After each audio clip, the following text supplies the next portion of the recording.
जिनके घर एकदम महाभारत ठनी जैसे चाइना बॉर्डर हो गए बिल्कुल, दोनों तरफ से बंदूक है। एक बार क्या हुआ, अब बात आ गई तो हम पूरी बोल रहे हैं। एक बार एक जलगांव की नई नई बहू हमारे पास आई। गुरुजी, हमका बेटी खुश रहो। गुरुजी, हम बहुत हैरान हैं। हमका क्या हुआ? बोले हमारी सासू माँ गाली बहुत बकती है। हम कथा सुनते, प्रवचन सुनते, गाली देने लगती, बहुत गाली देती, बहुत गाली देती। हमका कोई बात नहीं, तुम कल आना, हम एक मंत्र पड़ा हुआ जल दे देंगे, तुम्हारी कलेश महाभारत खत्म हो जाए। वो दूसरे दिन आई। गुरुजी, वो जल दे दो। हमने एक बोतल में पानी भरा, थोड़ी शक्कर डाल दी, केसर वेसर डाल दी। हम कहा बेटी इधर आ। हाँ गुरुजी। हमका कथा सुन के जैसे ही घर जाना तो लड़ाई तुरंत होती है। बोले गुरुजी तुरंत जैसे ही घर में जाओ, आ गई पुजारन, आ गई भक्तनी, मीराबाई बनी डोल गई है। सासू माँ ऐसे गाली बकने लगती।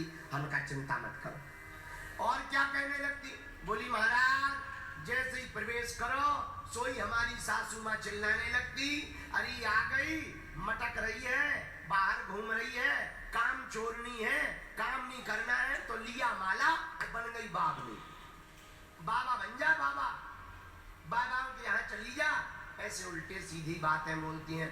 हमने कहा तुम क्या कहती हो? बोले गुरुजी फिर हमसे भी नहीं रहा जाता, तो हम भी दो चार बातें तो बोल ही देते हैं। हम का बेटा इधर आ। जैसे ही घर में घुसना, ये जल है, इसमें मंत्र हमने मार दिया।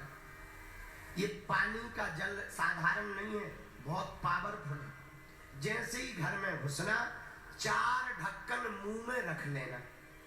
शर्त ये है जब तक सासू माँ गाली बके तब तक ना तो इसे पीना है ना बाहर उगलना है, मुंह में ही रखे रहना।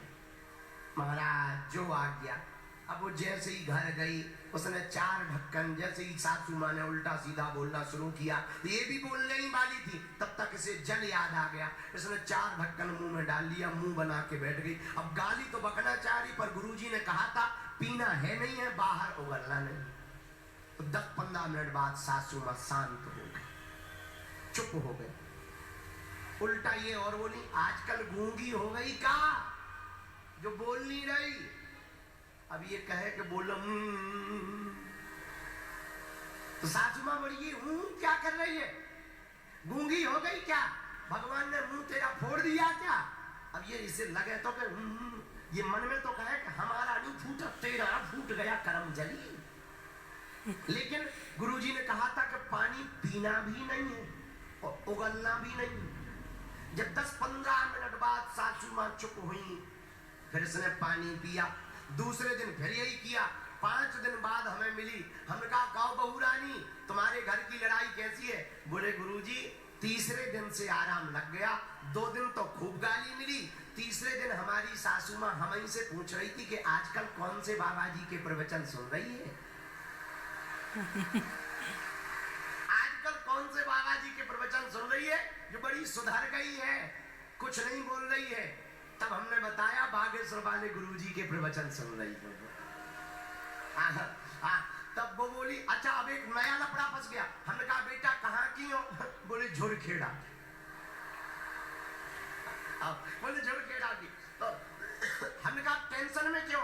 बोले गुरुजी हमने सुना आज तुम जा रहे। हमने कहा हम तो जा रहे हैं बेटा। गुरुजी तुम चले गए, कहीं पानी खत्म हो गया फिर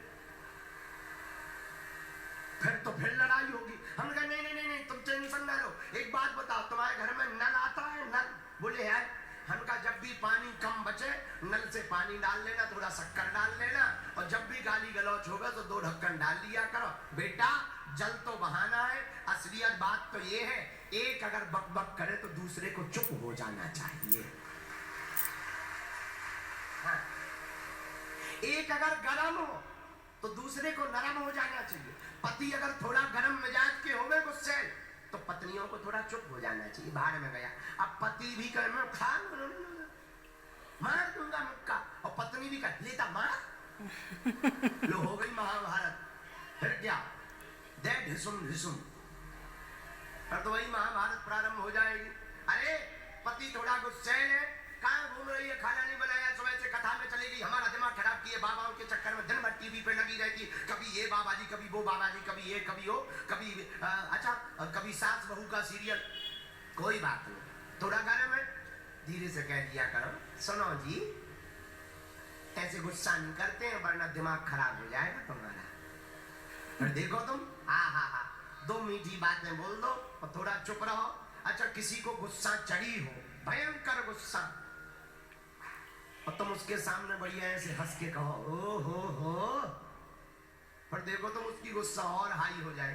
भैया एक अगर क्रोधी है तो दूसरे को चुप हो जाना चाहिए, पत्नी अगर गुस्सैल है तो पति को चुप हो जाना चाहिए, पिता अगर गुस्सैल है तो पुत्र को चुप हो जाना चाहिए। एक अगर गरम रहेगा एक नरम रहेगा तो घर घर नहीं घर मंदिर रहेगा। इसीलिए